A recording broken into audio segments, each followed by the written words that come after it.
Hey, YBBK here. In this video, I'll be taking a look at the Ajazz AC067, which was sent over by EpoMaker for review. To start things off, here's a quick run through of the board. It uses a 65% layout with an arrow key blocker, full CNC aluminum build, wired and wireless connectivity, features hot swap south-facing sockets, perky RGB, isolation gasket mounting, and to top everything off, a stainless steel weight in the design of a mountain silhouette. For the price of 160 USD, I generally believe this board is heavily underrated, and you might feel the same after watching this review. EpoMaker also offers a cheese version of this board, yes, cheese, and both come pre-built with keycaps and switches. A Korean vendor called Varo also sells this board as bare bones with more color options and a copper weight instead, but I'm pretty sure it's overall more expensive due to the shipping fees. Anyways, before we get to an unboxing, here's a quick word from my sponsor, PCBWay.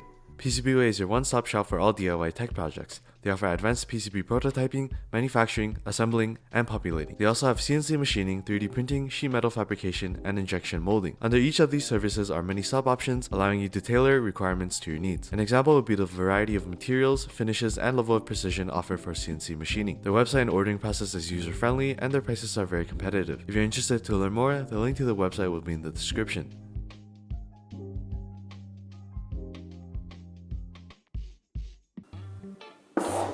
The box is basically the same as the AC081, just a bit smaller. Clean design and the classic Apple lift to open top.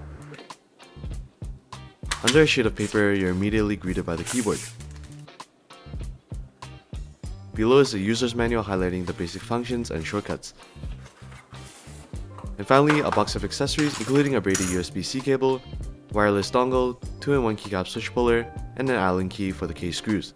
Unboxing out of the way, back to the board. So as you can obviously tell, the case I have here is in light blue, which is nicely anodized all around. I didn't find any noticeable imperfections or defects. It's paired with an interesting keycap set. Now personally, I wouldn't use a color combination like this, but each to their own. Speaking of keycaps, in terms of quality, these are not bad for something that comes included. They're double shot PBT and I believe OEM profile. But I don't know, to me at least, something about these just makes them look cheap, you know? Underneath are blueberry switches from Ajazz's Dice Fruit series. These are linears featuring 48-gram double-stage springs, allowing for a nice, responsive typing feel. They feature polycarbonate tops, nylon housings, and palm long pull stems. It's stated that they come pre-lubed, and I'd say they're relatively smooth stock. I still recommend you at least lube the springs though, as they're very pinky. Overall, these are pretty solid switches for a pre-built and even in general as well. Flipping it over, you can see the nicely integrated mountain silhouette stainless steel weight. I say it's really aesthetically pleasing and definitely rare to see something like this on a board at this price. One odd thing I did notice was that the toggle for the wireless mode is actually on the PCB underneath the spacebar. This means that every single time you want to change connectivity modes, the spacebar key has to come off, making it quite inconvenient. Just wanted to point this out as it might be a deal breaker for some. Anyways, here's a quick stock sound test.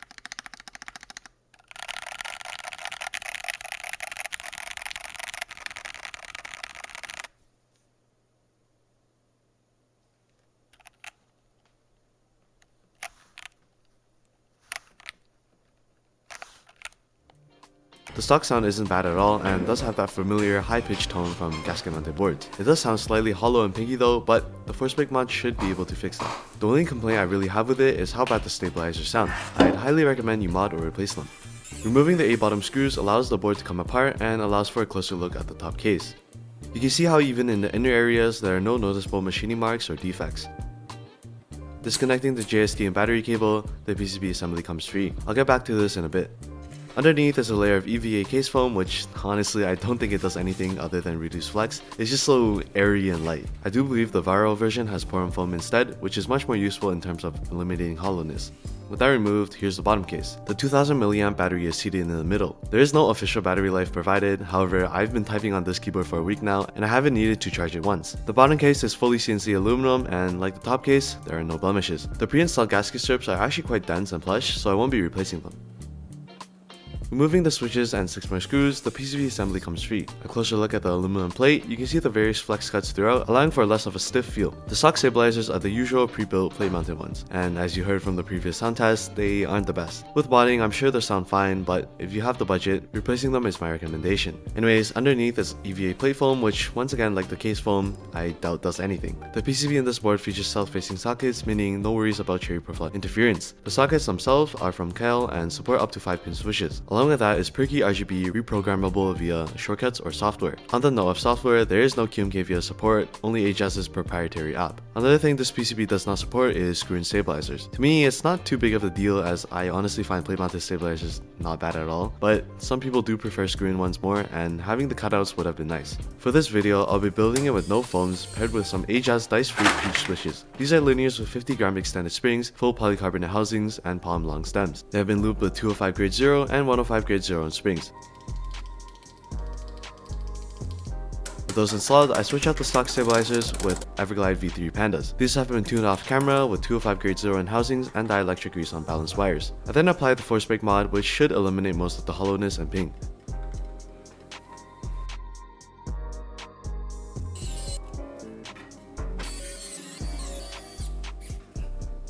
With everything back together, it leaves us with one last component, keycaps. I had this black on white set on hand and thought it would pair nicely with the light blue. They are made of PPT, cherry profile, and the legends are die sub, not double shot. I think they were only like 25 USD on Taobao, and honestly, they ain't bad at all. I'm pretty sure these are clones of some other black on white set, but I'm not too sure of the name. Let me know in the comments if you know which one it is. With those installed, here's the sound test.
With no foams, from my perspective at least, the board sounds way above its price point. It kinda has that high-pitched, unique sound that most higher-end gasket-mounted boards have. Especially the spacebar, definitely one of the best sounding ones I've built so far. It's just so defined and rich. Loki makes the spacebar on other boards at this price range sound kinda weak. With no foams, the board is slightly hollow even with the force brake mod and stainless steel weight. Probably could have benefited if the weight was heavier, but it is a budget board after all. The Dice Fruit switches, although excellent, are a bit too muted for my taste. I think something louder like a tactile would benefit the sound a lot more. As you saw from the sound test, adding the tape mod did bring out some more life though. I say the sound of this board is quite easy to tune to your liking, which is nice for those exploring this hobby. The feel is slightly stiff stock, probably due to all the pre-installed foams. Removing them allows the board to have much more flex. In fact, the PCB actually bottoms out if you press hard enough. This is due to the bottom gaskets being too thin, and what I ended up doing was adding another layer to the bottom gaskets and trimming the top gaskets. With this change, more flex was introduced and the PCB no longer bottoms out. This alteration slightly pushes the sound towards the higher pitched end. In my opinion, in terms of solely sound and feel, this board is better than the QK65. Of course, switch and plate material affect these factors, but in general, the AC067 has much more character and leeway for modding to achieve different sounds. It also has a better gasket mounting implementation, allowing for more flex. Low-key, if you did the same mods with the stock parts, this board will probably sound just as good, if not better, especially with the high-pitched, sharp blueberry switches it comes with. Overall, a solid board. Would highly recommend you check this out if you're in the market for an entry 65% keyboard with a full aluminum build. This brings us to the end of the video. If you enjoyed it, consider leaving a like and subscribing, it really helps my channel out.